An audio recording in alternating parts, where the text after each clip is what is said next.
tuning in.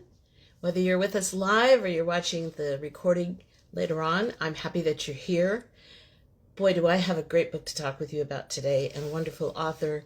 I just discovered her work. Sorry that it's backwards. When No One Else Will. And the way I found this book and this lovely author is through Book Browse. Now, if you're not a member of Book Browse, I really recommend it. They not only have regular newsletters and features and reviews and lots of information for you about books that are coming out and about authors, but they have something called their First Impressions book club. And they sometimes have books that they will offer as a physical copy. Sometimes they're a NetGalley widget. And you can receive the book, and then you can either participate in a book club discussion. It's like a forum where they post the formal discussion questions, and then everybody chimes in and responds to each other, and it's all kinds of fun. Or you can review the book on their website. And if you're not doing this, you're really missing out, because they have some great selections, and they often have books and authors that I discovered there for the first time. And that was the case with Amanda. So I'm going to see if I can bring her on. I see she's here. She can hop right on and we can get started talking about this wonderful book that she wrote. Hi! Hey, hi Janie, how are you? I'm great, and the gods of technology cooperated. Thank you. Yes. I never know, when I hit that button, it's like, is Yes, it going to work me or too. isn't it? Yeah. So how are you today? Oh, I'm great. I'm great. It's a lovely day here, and I'm so thrilled to be chatting with you. Oh, I'm glad. The heat got to us now. Yes. We Yeah. were having a very mild summer, and then all of a sudden, whoosh, here it came. So yesterday it was like Uh-oh. 104, and I haven't looked at what it is today. Mm. I hear my air conditioning running. Yeah, mine too. It runs all summer. Yeah. Well, the air conditioner went out in my other house that my son lives in, so he hung out with me for a couple of days. Poor kid, he was like, I'm gonna hang out with my mother. I'm like, well, do you want to do that or do you want to swelter? So, but the guy came today and he texted me and said, Mom, it's running. Oh, So, good. yeah. Yeah. It's always got to be in the middle of July when the heat hits when it stops, right? Yep, yep. Mine broke like a week and a half ago, over the 4th of July weekend. Oh, God. Yes, Yeah, yeah. no fun. So you get it. Mhm. All right. Well, Amanda, I want to talk obviously about this book that I just loved so much. But also about your other work, because as I was saying at the beginning, I just discovered you through Book Browse. I'm so glad. I'm so happy that, this book was there, and I thank you for, taking a chance on an unknown author. Well, I read the synopsis and that's what did it. And then I started looking at it and went, well, but she's got all these other books. Where have I been? This happens to me so often because there are so many great writers out there. Yes, yes. And I'm a lot of always times discovering new books. I'm just surprised because I'm like, well, was I under a rock or what happened? Because I try, but you just can't keep up with everybody. Right, And right. so these places like Book Browse and some of the other websites, I mean, they're just such a great resource so that I'm big time plugging them today Mhm. because I want other people to be able to find authors and books there too. Yeah, yeah. So Uh, let's go back. Tell me a little bit about your background because everybody wants to know, where'd you grow up? Were you a big reader as a kid? Did you always want to write? Kind of let's do that. This is your life, Amanda Skenandore. I grew up in Colorado, up in the mountains, but not too far from Denver.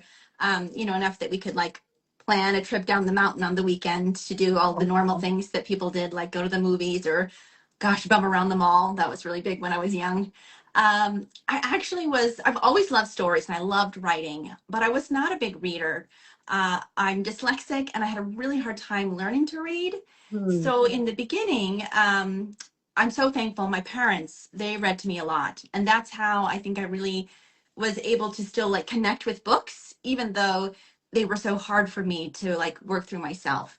But then, again, I was very lucky. I had very supportive parents. I went to, a good school that helped me kind of work through that and find my way. And I would say by my late teens, I was an avid reader. Like I finally got to that place where Huh? it wasn't such a struggle Right. and I could just lose myself in a great book. And I loved to do that. And I've been a big reader ever since. I'm still a pretty slow reader. but that's okay. It's not a race. Right. And I think part of it too is, finding the books that you love. And certainly I dabble a lot, so I'm always trying, different genres and stuff. But, I know I kind of have my go-to genres depending on my mood and that sort of thing. And gosh, discovering, a new book that you love, that's, it transports you, right? And so that's a wonderful feeling. But like I said, I always loved writing. And yeah, that idea of storytelling. I don't know, maybe you remember like when you were young, you used to have like pass notes back and forth between friends. All the I time. had a, yes, I was like all the time. It was such a big thing, but before Yeah. phones, right? That's how you Yeah. connected with your friends, I guess. And I had a friend, we used to, instead of passing notes, we'd pass stories. So like she'd start off in first period and then pass the note to me, and I'd, read what she wrote, and I'd pick up on the story where she left off, and like just back and forth throughout the whole day. We'd be creating a story together, and I loved it. And I think that really just kind of spurred me on. But then, I got to college and I thought, I should do something practical. And so I chose nursing. Oh, And yeah, I also in college, I met my husband, and we ended up here in Las Vegas, and was a nurse for about 3 years. And I will say, about nursing, it's a wonderful profession. I did it for about 16 years, but there is something they say of nurses, and that's that we eat our young. And oh, unfortunately, yeah, that was very much my experience. It was just those first 3 years were probably some of the hardest of my life. And, just going back and forth to work every day thinking, I hate this. I don't want to be here. No one, I felt, in that particular unit wanted to be there. And um, this is terrible. But I used to drive to work and I would think like, well, if I got in a very small accident and I didn't hurt someone else and I wasn't hurt, but I'd have an excuse to call into work. Like, I know, and so when I realized like that was my thinking, I was like, this is crazy. I yeah. cannot. This is not the right fit for me, and that's kind of what I thought. And so during this time, as I'm kind of struggling with this first job, I took a short story class, just like one of those continuing education classes through the university, and it totally rekindled this love that I had for writing and for stories. And the professor, he said, short stories are great, but he said, if you write a novel, it can change your life. And that just really, it spoke to me, right? And so I started thinking up story ideas and novel ideas. And I would be at work, I worked night shift, and it'd be like 4 o'clock in the morning. That was kind of our one little quiet time. And I'd be sitting there, we still charted on paper back then. And so I'd have these loose bits of paper and I'd be writing little stories. Um, waiting for the next, alarm or medicine to be due, just kind of fleshing out these ideas. And finally I said to my husband, I said, I think I want to quit my job and become a writer. And I'm so lucky because was then and continues to be just like so supportive. And he said, okay, sure, go ahead. And I did. I quit that job. I wrote a novel that was never published, kind of like a training wheels book, if you will, Yeah. learning how to do the whole process. Yeah. And then I kind of looked around and I thought, okay, where are all the readers? Like, what do I do next? And that's when I started to learn about the publishing industry and how that's its own new different thing. Mhm. And then I wrote another book. And as this is happening, I realized like, okay, this isn't something for most of us that like is a quick process. And so very, very quickly, about 8 or 9 months into my sabbatical away from nursing, I went and I got a different job. And I want to say this for all the nurses out there, all the people thinking about nursing, like that made such a difference. Sometimes it is just the particular type of nursing you're doing, or sometimes it's a particular unit that's isn't a good fit for you. Right. And I'm so glad that I went back to a different hospital, a different place. And like I said, I continued doing that while I was writing for years and years. So that's kind of the story of how that happened. I'll say too, certainly for all like the aspiring writers out there, this second book that I worked on that eventually became the first book that was published.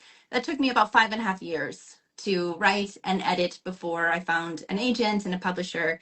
And then from there, everything kind of sped up. And I've been writing ever since. So what was finding an agent and a publisher like? Do you have all of those rejection letters like so many authors have, and they keep them kind of as, reminders and go back and I look at them? do. I think Brad Meltzer, I think, is the one who says before he starts his new book, he goes back, there's a certain rejection letter that he reads every time to give him motivation.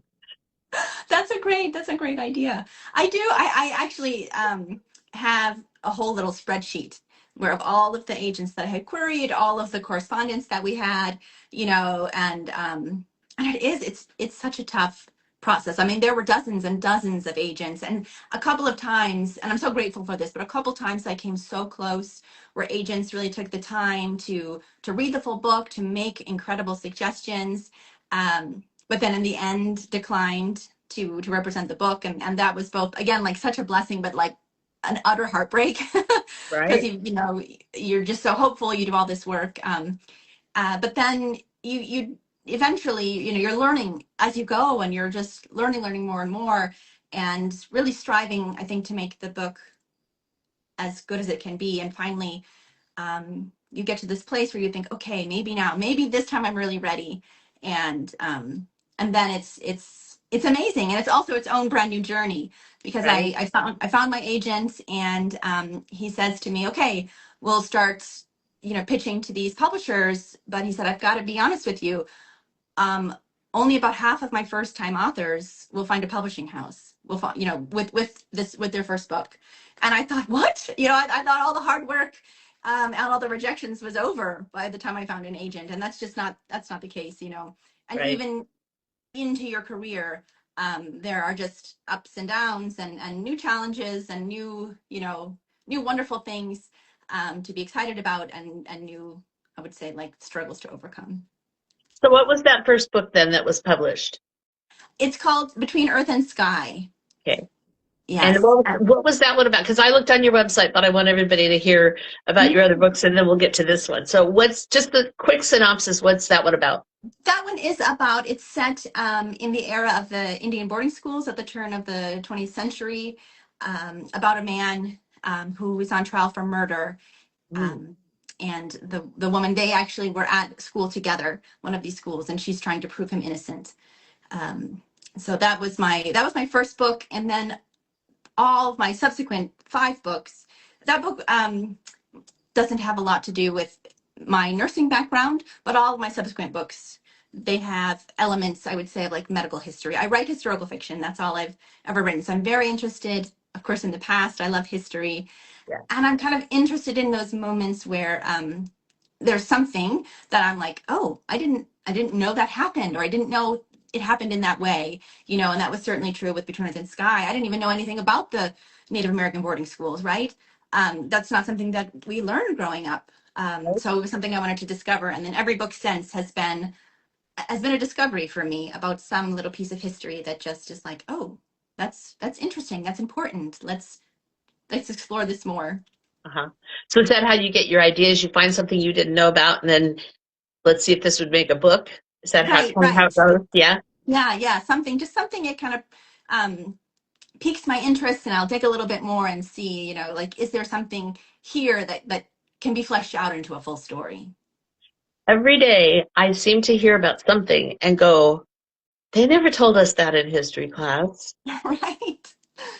Yeah. Well, I took a lot of history and government and stuff, and I'm constantly finding out things that nobody ever covered. Like you mentioned, the Native American schools where they were forced to go stay in these Yeah. like boarding schools, and they were horribly mistreated. Like that's a whole other subject we could do about, how we've treated Native Americans over the years. But I mean, it's a whole thing, and it was never discussed. It was just sort of glossed over. Right. Right. And that's true of so many things. So I'm very curious now, fast forwarding, how did you stumble upon the idea for this book? Because I was reading this book, and see, now I like to go, I read the synopsis, and then I don't know what other people do, but I like to just read and absorb the story. And then I get to the author's note at the back, and I'm like, whoa, Wow. Because you gave us a lot of facts that I did not know reading the book, gave context to the story. Yeah. But tell the folks how you found the idea for this, because it's probably fascinating. So I had this idea. So the When No One Else Will is set in the late part of the Depression, beginning Right. in 1939. And so the very first idea I had was um, a Depression story, and I was interested in all kinds of I guess kind of erratic ideas. I thought there would be trains involved and kids jumping on and off trains and these things. But then as I started to try to settle on a story, I really was again interested in some sort of medical angle. And so I thought, okay, maybe there is someone who is providing abortions, because certainly that was something that happened at that time. And so again, then I just started to scratch the surface. And I also sort of put out a feeler with my publisher, like, is this something, I don't want to have this entire story all plotted out and then hear like, oh, we that's not something we want to touch, you know. Right. But I kind of sent this kind of loose synopsis to my publisher, and he's like, well, I don't know about the train stuff, like I don't know about that, but this piece about, you know, abortions in the start, that's really interesting. And so kind of with that go ahead, I started to do a little bit more digging. And in my mind, what I knew, or what I thought I knew rather, about, you know, this sort of, you know, women's healthcare in the pre-Roe era, I mean, I just thought it was all, you know, back alley, dirty, dangerous procedures, Right. um, you know, made out of in moments of complete desperation. And as I'm, you know, researching, I find that that's actually not the case, and that in the 1920s and 1930s, you know, putting it in the context of medical history in general, by this time, we're beginning to have antibiotics in the late, you know, 1920s, 1930s, but we certainly have an understanding of germ theory, Mhm. and we have sort of pioneered, and I wouldn't say perfected, but gotten good at surgical asepsis, these kind of really important things that can allow for a procedure like that to happen without necessarily there being dire consequences. So and that was the case. You did have clinics like the one in the book that were clean. The providers were sterilizing their equipment, and they were, you know, very, very careful to prevent infections. And, you know, doing this, as in the case of this clinic, really has this like open secret. This particular clinic that the book is based off of, it operated inside downtown Chicago in the Loop. Hundreds of doctors in the area were referring patients Mhm. to this clinic, and it was operating for over a decade before it was raided by the police, which is sort of what the book kind of pivots around. Right. Um, and so all of that, like just this, it was just this real, I think, turnaround about my understanding. And I'm not saying that there weren't um, dangerous, shoddy abortions that were happening, because there were. Yeah. And when you know, you can read the papers at the time, and you'll see some of these really sad cases where, you know, women's uteruses were perforated during the procedure, or they were trying to do them themselves and very much damaged, and or developed an infection and all these things. But there were also clinics like this one, not only in Chicago, New York, Los Angeles, Indiana, Michigan, and they provided, you know, they provided a service for a multitude of women across, you know, all kinds of you know, racial backgrounds, socioeconomic backgrounds, all kinds of different uh, backgrounds that these women are coming to the clinic with. And of course, they're operating illegally. Yes, because at this time, There was in nowhere that it was legal, right? nowhere, yes, across the whole United States, it was illegal at this time. And of course, it's the 1939 is when the book starts. The Yes, Depression is not yet over. It's been right, raging. But right. 1939, things, I know because hearing the stories from my parents, things were still bad. People were Hmm. still hungry, looking for Yes. work. You know, I think there had been some improvement by that time, but it was still far from over. It was really World War II that got us out of the Depression, as I understand it. Right.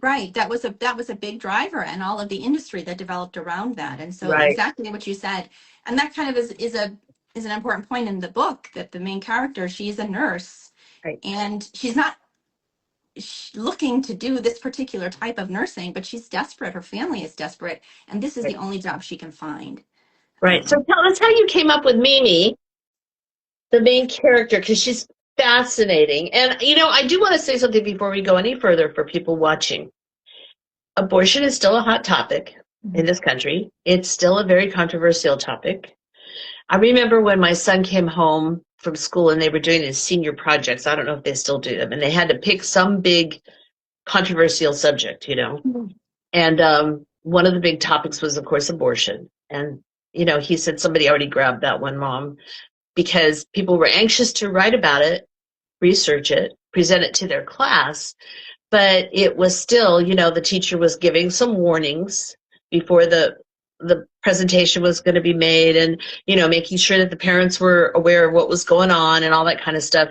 It's still, to this day, and especially post-Dobbs, it's a topic that gets a lot of people riled up and is very emotional for a lot of people. And what I want to commend you about, is that this is not a preachy book. Not in the least. And if people write historical fiction and they start preaching to me, I'm done. This is a book where you just present characters, their life stories, and what they're doing, why they're doing it, and you let the reader make their own mind up. This is not a book that, in my opinion anyway, you may have had a different intent, but the way it came across to me is it's not a book in which you're pushing an agenda or taking a side.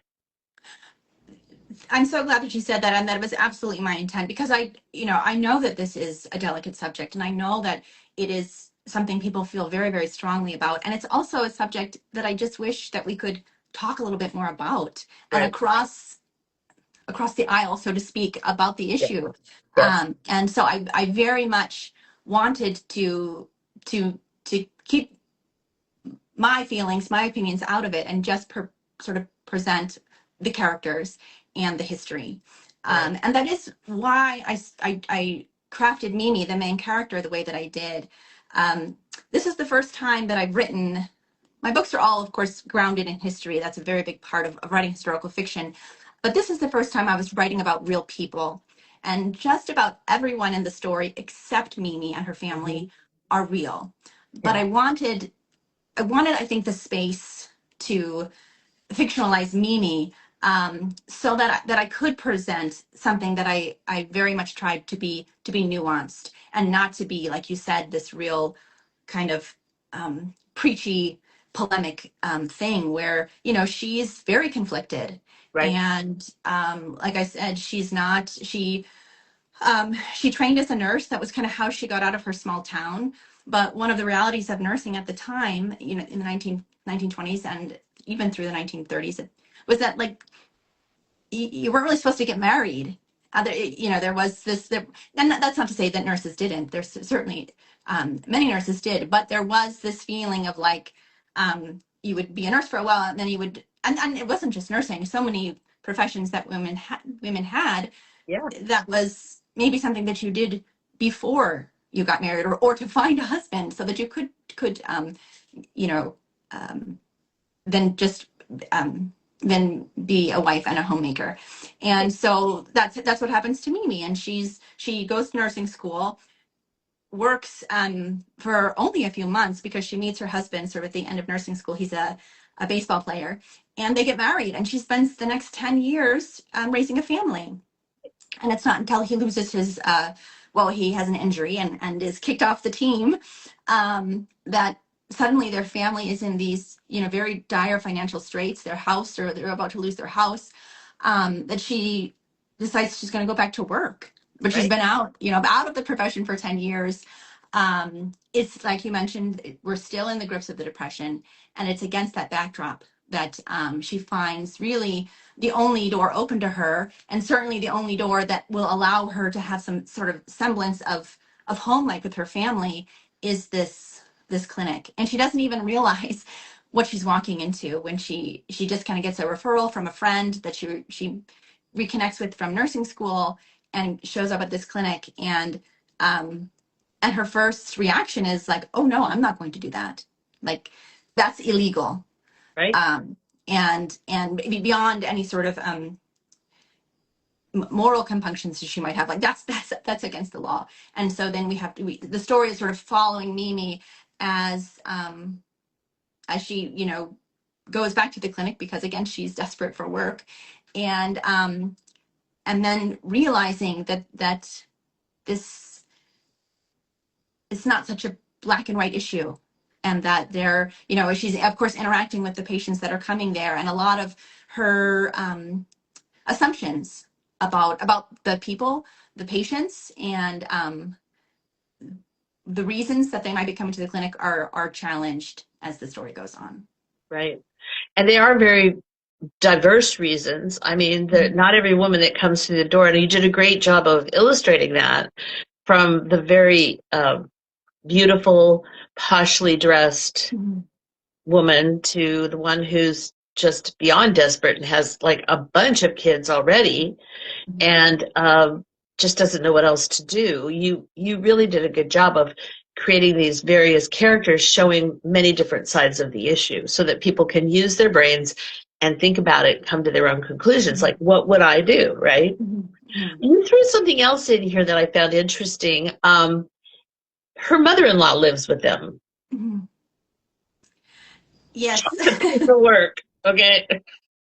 Now, but the thing that caught my attention, because of my own background, is that the husband and the mother, of course, are from a certain religion. And Mimi grew up in a different religion. She's never converted. She grew up in the same religion I grew up in. That's why I went, oh. And there's a very interesting push and pull that involves not just her trying to decide about this job and what she's doing and the morality and all the ethics and everything, over and above the fact that it's illegal behavior and she could go to jail, right? Because she's constantly worrying about that. But then you throw in this other, again, with no judgment, religious angle where she's getting all this pressure. And it's also a cultural discussion because the church that the husband and the mother belong to, you know, and that's a very true statement. For a lot of us, religion is also a cultural and a national origin or ancestry issue. Absolutely, you know? Yeah. So the church that you created for them, that was the Catholic Church, which of course still to this day has very strong opinions about all of this. And then you made Mimi a Lutheran, and you didn't say what kind of Lutheran because there's a bunch of different kinds, but I grew up in the Lutheran Church, and I was the organist and the pianist, you know, all that kind of stuff. And I'm also from Norwegian immigrants, and it's, you know, being Lutheran and Norwegian, it's kind of a cultural, like it is for many folks. They come from a certain, you know, country, certain ethnicity. The religion and the culture get all kind of tied up together. And that was the case here. And Mimi was resisting, even though she didn't have, the way I read the story, she didn't have super strong religious beliefs herself.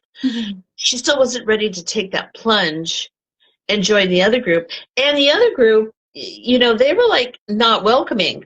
Like, you know, you're one of us or you're not. And it was part of the culture of where they came from, but also the religion was kind of all mixed up. And I found it to be a very realistic portrayal of how some of that works, especially in the Midwest. Yeah. I grew up Catholic, and I don't know if that's partly why I made her husband and his mother, that side of the family, that particular religion. Certainly there was some, you know, the book is set in Chicago, right? So there are a lot of Polish American people there. A lot of them are Catholic, so it fit with the story. But certainly my background played a role in that. And I think something that we forget, or I don't know, we don't think about so much today, but go back 80, 100 years ago, there was quite a lot of contention between Catholics and Protestants. Like it's Absolutely. today, I feel like there's just more of a sense of we're all Christian, but at the time there was a lot of sometimes animosity between the two. And I think there is something for me, and this comes up in different ways in all of my books, but this idea of an outsider looking in, and that's very much Mimi, you know, as you mentioned, because she grew up Lutheran, her family is Catholic, not only her husband, but her children too. Like that was a very important thing for Stan, her husband, and his mother, that the kids be baptized in the Catholic Church. And that just in some ways continues to just like further estrange her, because the entire family fits in that community. And she, despite, I think, trying to make inroads, has remained an outsider, both for cultural reasons and for religious reasons. Yes. And so that becomes sort of a secondary struggle that she is dealing with. And also, I think, opens the door. One of the things that she finds at the clinic, and it has, again, nothing to do with what they're doing at the clinic, but this is a place that she belongs, where she's finding friends, where she is suddenly no longer the outsider. And so that kind of was an important dynamic that I wanted to play with too, and a Right. reason, that she would become even more attached to the job, because in a way she was able to express herself in a way that she couldn't at home, and she was making genuine friends and feeling like she belonged. Right. And so that was I think again part of the reason I wanted to explore that. And also, I think, you had mentioned certainly the Catholic Church, and many at the time, most, maybe all, certainly the majority of any sort of Christian church, and other churches, non-Christian as well, there was a general um, um,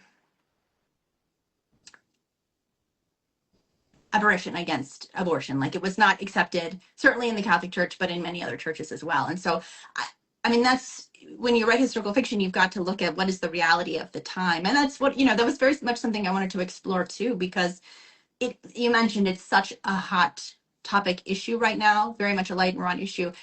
And it really wasn't at this time. Like, definitely the church, as I just mentioned, the Catholic Church and other churches were against it, and they were vocally against it, but on a person-to-person level. And you see this in Mimi's character. The first thing that she thinks is, this is illegal, not that this is wrong. And that mentality changed much later in the course of the history of abortion.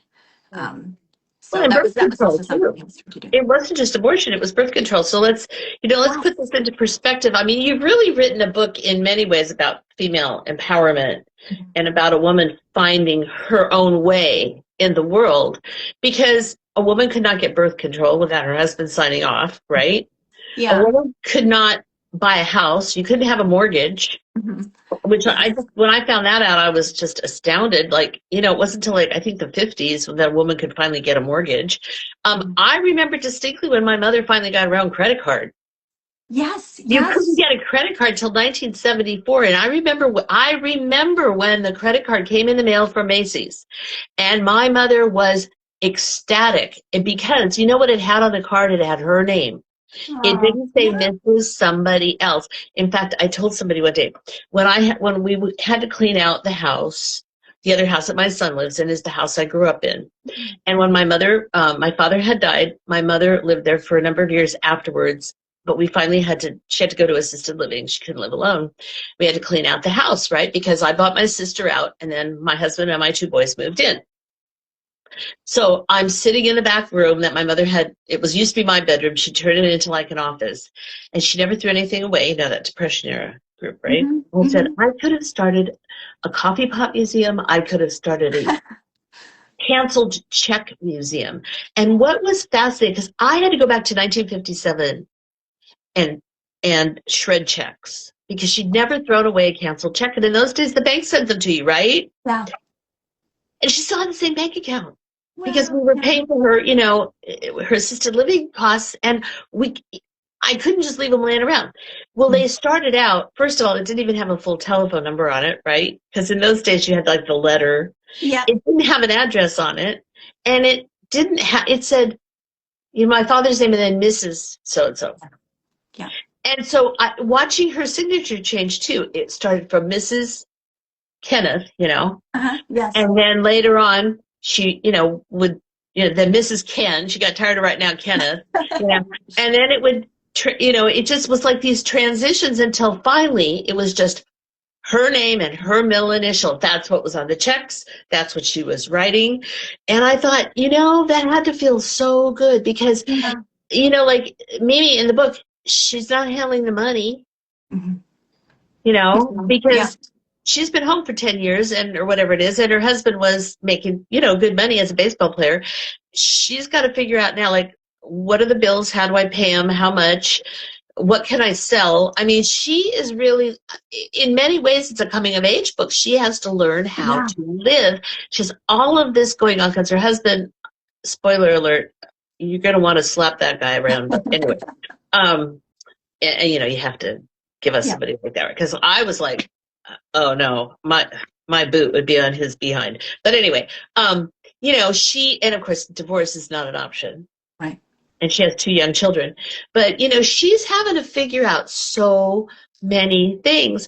And this is a real education, I think, for younger women. Because, look, I'm staring 70 in the face.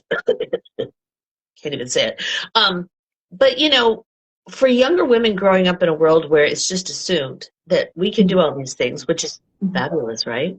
Mhm. This is a real reminder of the world wasn't always the way it is now when it comes, and women still have a long way to go, don't get me wrong, but it's so much better than it was. Yes. Yes.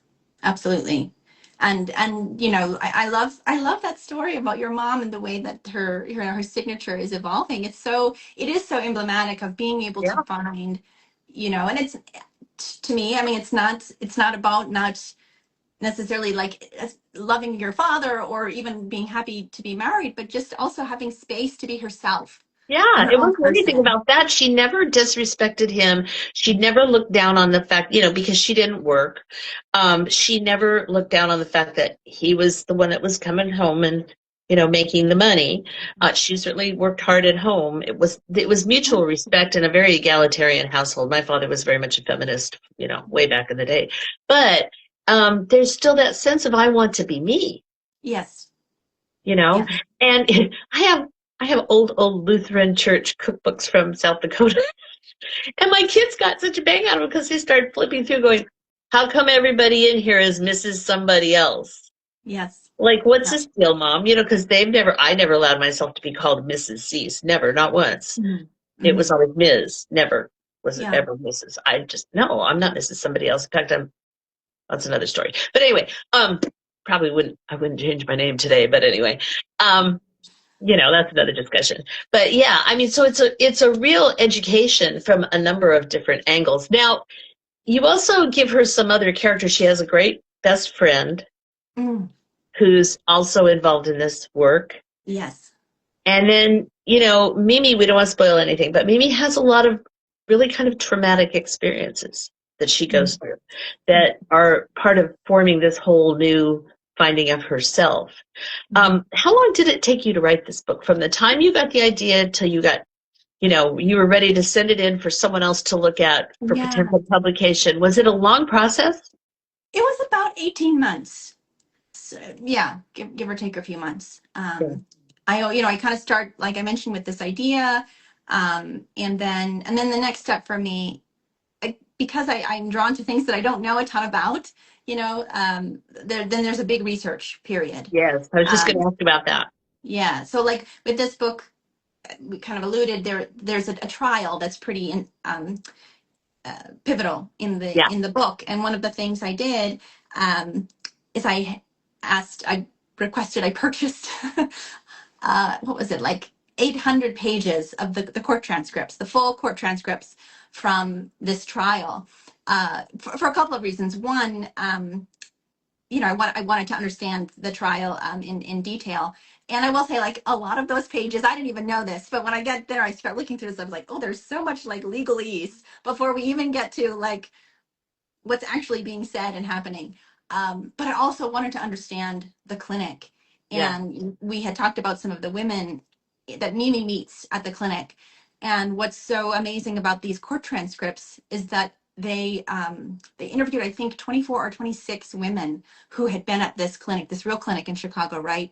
yeah, And so you get to hear their voices, actually what they are saying about their experience, which is unique. I mean, the 1930s isn't so long ago that we don't have other sources, but you go back a bit further and it's really hard to find women's voices, Mhm. and especially women of color, but all women, to some degree. And court transcripts, interestingly enough, is one place, even as far back as 400 plus years, you can actually find women speaking, talking themselves, and not like it being filtered through what the male interpreter is saying or seeing or hearing.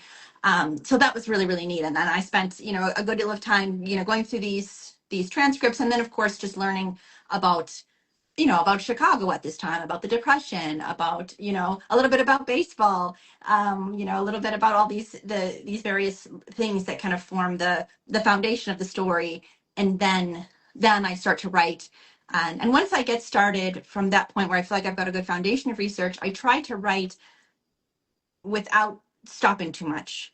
If something is really an important piece of history, I'll stop and figure that out so that I don't go down a completely incorrect path, something that just couldn't have happened. But by and large, I'll write the story completely, and then when I'm revising, I'll go back and add all of the little bits of research that I need to do. So like maybe like what is Mimi wearing, right? Like what kind of Yeah, clothes were popular, what kind of hats were popular, like those sorts of details. yeah, What is the name of this particular street in Chicago? How were the elevated railways, how were they operating at this time? Those sorts of small things I do on the back end, because I want to be sure that the story is sound. sure. Um, and then once the story fits, then those surface details I go in and flesh out. And it's important because there's Yes, always somebody that's gonna, oh, they didn't have that then or whatever. yes, So you want to have it be accurate. Yeah. I do. And I think with every book, there's a little bit of a different contract that the reader or the writer makes with the reader, right? And for me and my books, particularly because they're historical fiction, that contract is that I'm going to do my darndest with the history.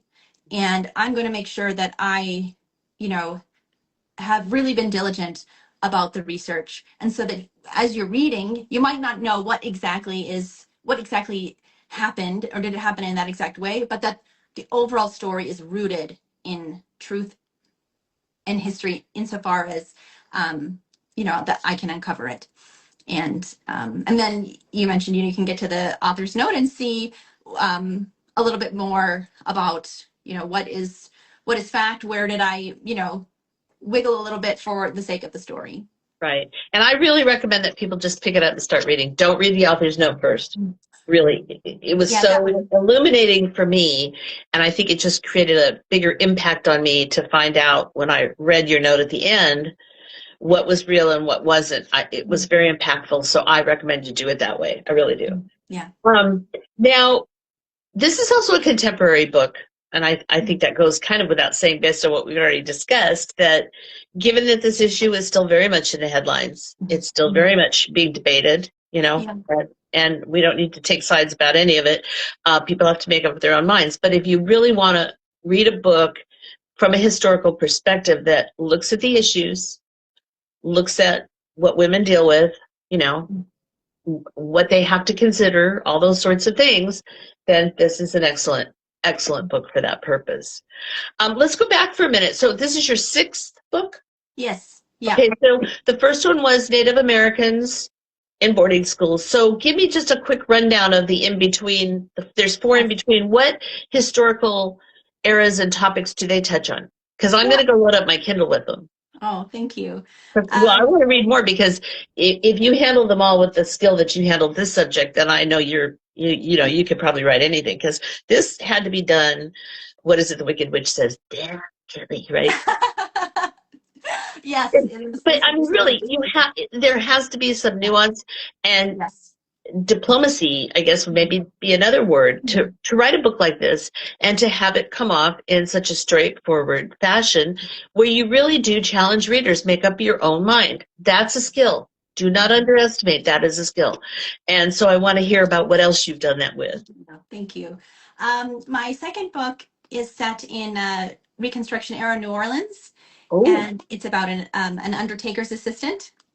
So yeah, just another era that I was very, very interested in, and another, oh my gosh, learning about that town and visiting that town, I just fell in love. Then the next book is also set in Louisiana, although that was just a coincidence. It's about a place called Carville that was a leprosy hospital, and it was where everyone in the United States, or certainly the continental United States, was sent when they contracted the diseases. The book is set in the 1920s. It's the Second Life of Muriel West. That's what the book is called. And these patients were sent there sometimes for their entire lives. This wasn't something that was at the time curable. And Right. so all the states had these quarantine laws Right. that people with this disease were sent there. And then again, all these things were just little things like I had no idea that this place, Carville, this leper hospital existed. I had no idea that patients who contracted the disease were sent there, imprisoned there, essentially. Well, wait, that was the 1920s, you said? Yes, 1920s. But Because The Cure was in the 40s, I think, wasn't it? If I remember correctly. Mm-hmm. Yeah. Because one of my all-time favorite books, I'm gonna inject a plug here since you brought up leprosy, for a book called 𝑨𝒖𝒕𝒉𝒐𝒓. Yeah. I don't have it here; it's in the other room, by Alan Brennard. That is a book about the leprosy colony that was on the island of, it's still there, on 𝑨𝒖𝒕𝒉𝒂𝒕, and how they actually had bounty hunters running around Hawaii, and they would round up these people and they would send them to the island and they would declare them dead. Mm-hmm. Oh. Yeah. So this is fascinating to me. I have to go read your book now because I didn't realize there was a place in the continental United States where this was happening. Mm-hmm. Yes. Wow. Yeah. Yeah. And yeah, you had the Cure was found in the 1940s, but it wasn't until 1981 that the disease was officially declared an outpatient disease. So the legacy is a long one, both on 𝑨𝒖𝒕𝒉𝒂𝒕 and at Carville. So that's my third book, The Second Life of Muriel West. And then my fourth book is called The Nurse's Secret. It's set in New York City in the 1880s, and it's about Bellevue Hospital's nursing school. It was the first nursing school in America. And I was interested in learning about that, but it's from the lens, the main character, she's a pickpocket, a thief, and she lies her way into the nursing school to evade the police who are out looking for her, thinking that she committed a murder, which she didn't, and you know that kind of right away. But she's hiding there in this hospital. I was very interested in again the origins of my profession and how that kind of came to be, and what a fascinating time. I'm getting anyone watches The Gilded Age, that show on HBO, you just get to see like it was incredible the wealth that some of these people had, but then conversely so much of New York and much of the world, they were so poor, so destitute, and living 10 people to a one-room house in a tenement. Like, it was just, the conditions were so disparate, right? And these poor people really, really struggled a lot. So that's sort of the backdrop, and the story is about that. There's a little bit of a mystery with that book, so if anyone enjoys a mystery, that might be a fun one to pick up. And then the next one is called The Medicine Woman of Galveston.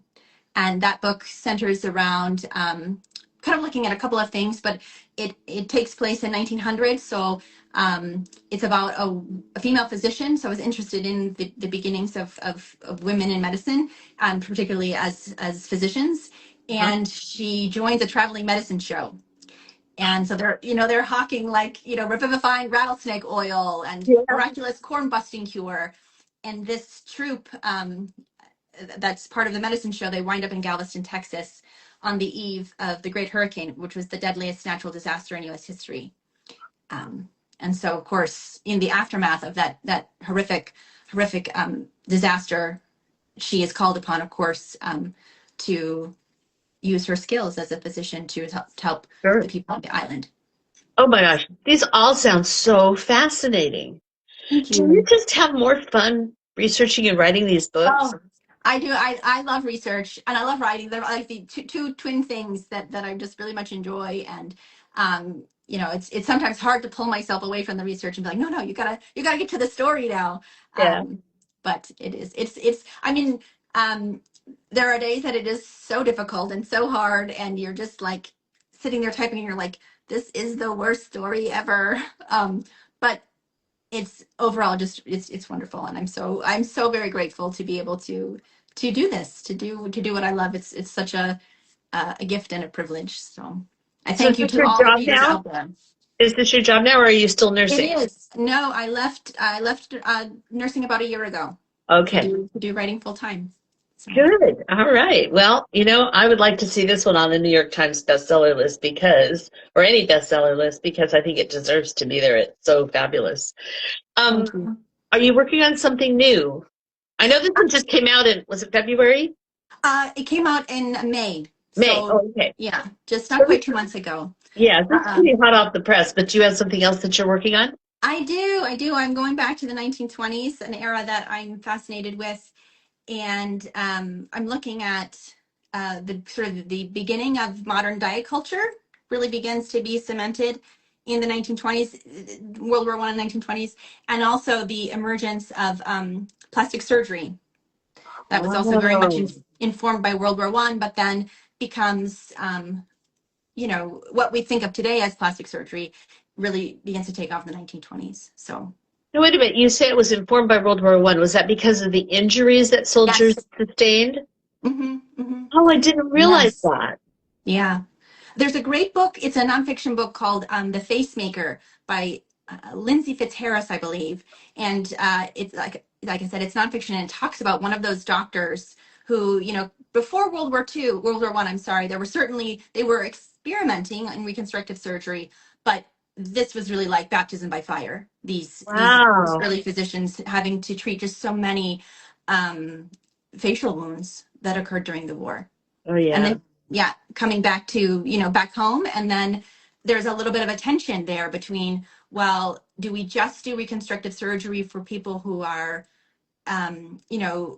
hurt in an injury, maybe, have a gunshot wound, have a horse kicks them in the face, have a birth defect, or do we start doing facelifts and, nose jobs and all these other things that were by some surgeons felt that was unethical to do. Oh, Yeah, and so well, there's that kind of sure this changed. tension.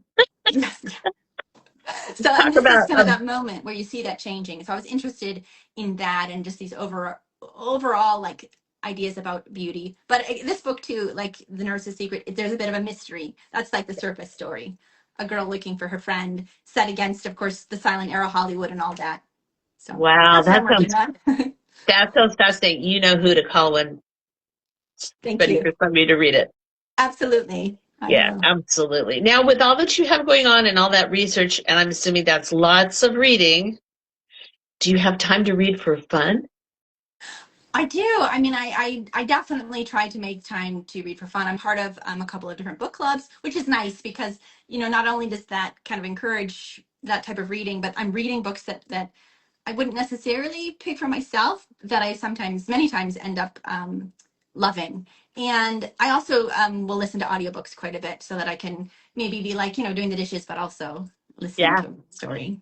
So, what have you read recently? Because if I don't ask you for some book recommendations that you loved, I will get hit in the comments because people always want to know, what are the authors reading? Yeah. I just read the Berlin Trader by Philippa Gregory. Oh, She wrote the other, you'll maybe remember her from The Other Berlin Girl. She wrote that, I yes. don't know, a decade or more ago. And I loved it. I loved it when I read it back then. And my cousin recommended this new one, and I absolutely devoured it. It was so good. It brings you back to the court of Henry VIII, and just her historical details are just amazing, and the intrigue that she creates. I love it. I loved that book. And I'm also rereading Their Eyes Were Watching God by Zora Neale Hurston. I have a friend, she does a banned books conversation every year, Oh, and okay. that's the book we're going to be discussing. It was a favorite of mine in high school, so I'm really excited to be picking it up again, reading it with my 45-year-old eyes. So That'll be interesting to see if you have the same reactions to it. yes. Yeah, And I love that about books. I think that's something that's really neat. Like, they speak to you in different ways depending on the different times of your life. A good book definitely does that. absolutely. And I love book clubs. So, guess what book club is meeting Friday? Mine. And guess Oh, what book is going to be suggested? Hopefully, they're all going oh, to hopefully they're all going to jump on board with me because I'm going to recommend this one. I Thank usually bring you. 2 or 3 books and then, they all kind of go, I like this one, I like this one, and then they decide. Yeah. But I think this one would be something they'd all be interested in. We're all about the same age and same era, Oh, And thank so you. Thank I you. think they would really appreciate this. I'm gonna see how that goes. This has just been delightful talking with you. It has. This has really been so much fun. Thank you. And thank you for all the, your insight and the great questions, and just for being such a avid reader and really helping, it means a lot to authors for us to be able to reach new readers. So I'm so grateful. Thank you. Well, I have there's one good thing about getting older, you get to retire. So I can read till 3 in the morning because I don't have to get up and go to work. And it's delightful because, I'm not struggling to find minutes to read like when I was practicing law full time and traveling on business and raising kids, doing all that stuff. That stuff's all behind me. I live by myself now. Both of my boys are, doing well, and they're in 2 other houses here in town, so they're close by. Unfortunately, their father died last year, but I'm just here by myself, and I can just do whatever I'd like, and that means I get to read a lot. So when Book Browse sends me those lovely emails, I go, oh, I'll try that one. So I have found a lot of new authors through them. So it's a great program. I really recommend it. Oh, and also I should thank Kensington. Yes. Because they're the ones that provided the book. Yeah. So yeah. So all right, everybody go out and get this. It's available, and it's a great book club book. I think there'd just be so much for us to discuss, So are there book club questions for it? Yes, in the back of the book there are book club questions. Oh, okay. And anytime, I've got a website, people can always contact me through the website if I'm available. I'd love to come, and either by Zoom if you're far away, or if you're, here in the Southern Nevada, I love to come in person. So. Well, that would be great. My group is kind of shy about Zooming, but as long as they don't have to have it posted on the internet, then they usually will go for it. Yes. And I know it's not everyone's cup of tea. I don't want to be on the internet, but if it's a Zoom that dies when we turn it off, then they're probably okay. Yes. I'm the only one that does this kind of stuff. They all look at me like I'm crazy, but that's okay. Anyway, well, I'm going to let you get back to your evening. And hopefully your air conditioning's working now, because if you're in Vegas. Yep, 108 today, I think. Oh yeah, I was gonna say I have a good friend that lives in Vegas, and I don't go see her in the summer. I'm like, no, Catherine, I'll see you like October or November. Yes. So yeah. She lives in the southern area of Las Vegas. Oh, okay, yeah. Oh, it's a nice part of town. Yeah, she's got a nice big house. Anyway, but I'm not going near this. I mean, standing up here if it's 104. Are you kidding? Yes. Oh my gosh. Yeah. Anyway, all right. Well, thank you so much for doing this. It's been so much fun. I learned a lot, and I always appreciate that. And I'll be looking for the next book. I guarantee you, do not forget me, because I want to read more. And tomorrow is, if anybody reads on Kindles, tomorrow is Double Your Points Day. Oh. So it's a great day for me to go get some more of your books. Thank you so much. This has been so fun.